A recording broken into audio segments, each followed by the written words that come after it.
अस्सलाम वालेकुम। आज बात करनी है मंकी पॉक्स के हवाले से, या एम पॉक्स। प्रीवियसली इसको मंकी पॉक्स कहा जाता था, अभी भी मंकी पॉक्स के तौर पे इंट्रोड्यूस्ड है। तो इसकी ज़रूरत यूँ पेश आई कि कुछ केसेस जो ये तो शुरू हुआ था एक्चुअली 1 साल पहले, जब तकरीबन कोविड जा रहा था तो ये आ रहा था एज़ इफ़ कि इन दोनों ने हाथ मिलाया डिजीज़ ने कि अच्छा okay over to you monkeypox and I am going. तो ऐसा लगता था जैसे कोविड जाते हुए मंकी पॉक्स के हवाले कर गया इस मैन काइंड को। लेकिन अल्लाह का ये शुक्र है कि जिस तरह से कोविड फैलता है ये उस अंदाज़ में नहीं फैलता, आल्दो ये एक कंसर्न की चीज़ है। और आजकल केसेस बहुत देखने में आ रहे हैं और रैशेस के साथ केसेस देखने में आ रहे हैं। तो लोगों ने बहुत कहा कि आप इसके बारे में बताएं, तो मैं इसका थोड़ा सा, क्योंकि डिटेल तो इस टॉपिक में कवर करना इतने टाइम में मुश्किल है। अलबत्ता ये भी एक वायरस है और ये स्मॉल पॉक्स जो है, जो चेचक थी, उससे क्लोजली रिलेटेड वायरस है। उसके ख़िलाफ़ तो वैक्सीनेशन आई और मेडिसिन्स भी अवेलेबल थी, और जब इंसानों ने उसके ख़िलाफ़ वैक्सीनेट कर लिया तो इसने शायद जानवरों में रह के या ये म्यूटेट करके एक फॉर्म ऐसी अपने अंदर पैदा की है जो इंसानों को जानवरों के ज़रिए और फिर इंसानों से इंसानों में भी ये फैल सकता है, ट्रांसमिट हो सकता है। ये एक DNA वायरस है ऑफ ऑर्थोपॉक्स फैमिली, जो कि पॉक्स वेरिडीज़ फैमिली में शामिल है, जिसमें कि दीगर वायरसेस है जैसे वेरियोला, काउ पॉक्स और वैक्सीनिया वगैरह शामिल हैं, और दीगर वायरसेस और दीगर डिजीज़ भी शामिल हैं।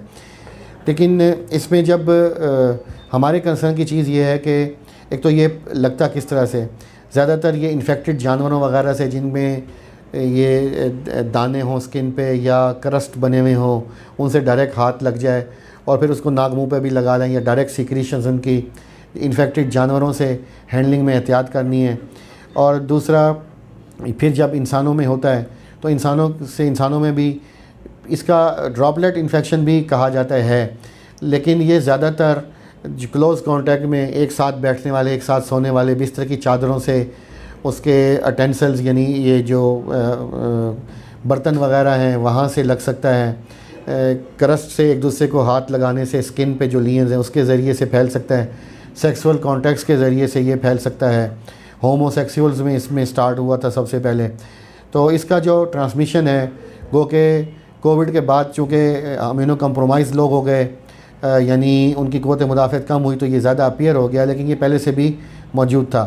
तो ट्रीटमेंट वाइज अच्छा, इसकी जो अलामतें हैं पहले वो बता दूं कि अलामतें हर वायरल डिजीज़ की तकरीबन एक होती हैं इसमें, लेकिन रैश निकलना और दाने मोटे मोटे हो जाते हैं बिल्कुल स्मॉल पॉक्स की तरह के, और साथ फिर तेज़ बुखार, सर में दर्द, आँखों के पीछे दर्द, वॉमिटिंग, डायरिया, और राइगर्स एंड चिल यानी सर्दी लग के बुखार, और शदीद थकावट, लिथार्जी, ये सारा कुछ हो सकता है।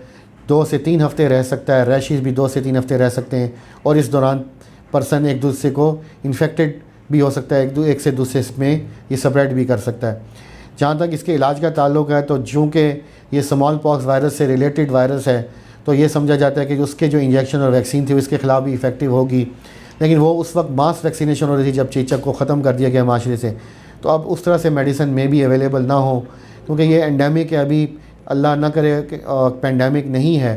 तो लेकिन ये कि इसकी स्पेसिफिक ट्रीटमेंट नहीं है, उसमें वही है रेस्ट, एक दूसरे से अवॉइड करना, बहुत ज़्यादा पानी, पैरासीटामॉल थकावट के लिए, और आइब्यूप्रोफेन वगैरह इनके साथ, और जूसेस के साथ रेस्ट किया जाए।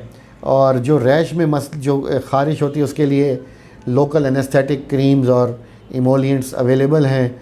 उसके अलावा अपने जिस किसी को हो जाए वो आइसोलेट हो जाए, खांसते छींकते वक्त रुमाल रखे, और दूसरे लोग आसपास के जो हैं उसके लवाकिन वो भी रुमाल रखें, डायरेक्ट कांटेक्ट में ना आएँ। उसकी बिस्तर की चादर और बाकी जो बर्तन हैं इसमें अलग करना ज़रूरी होंगे इस दौरान।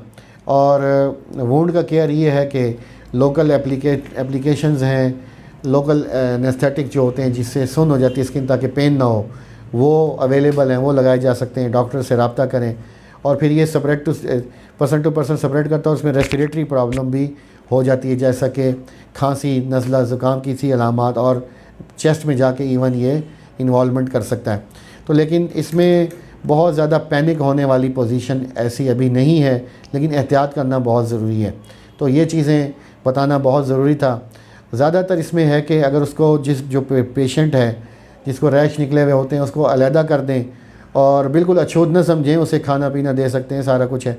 डायरेक्ट जो उसके फोड़े या स्केल्स हैं उनसे डायरेक्ट इन कांटेक्ट ना आए और डायरेक्ट उसकी खांसी की रेंज में ना हो तो बचा जा सकता है। ये कोविड की तरफ बहुत तेज़ी से बहुत सारे बंदे इन्वॉल्व जो है फॉर्चुनेटली नहीं करता है, लेकिन ये पेंडेमिक इस वक्त भी इख्तियार कर सकता है। तो इसकी एहतियातें जो मैंने बताई ये हमें करनी चाहिए। बहुत शुक्रिया।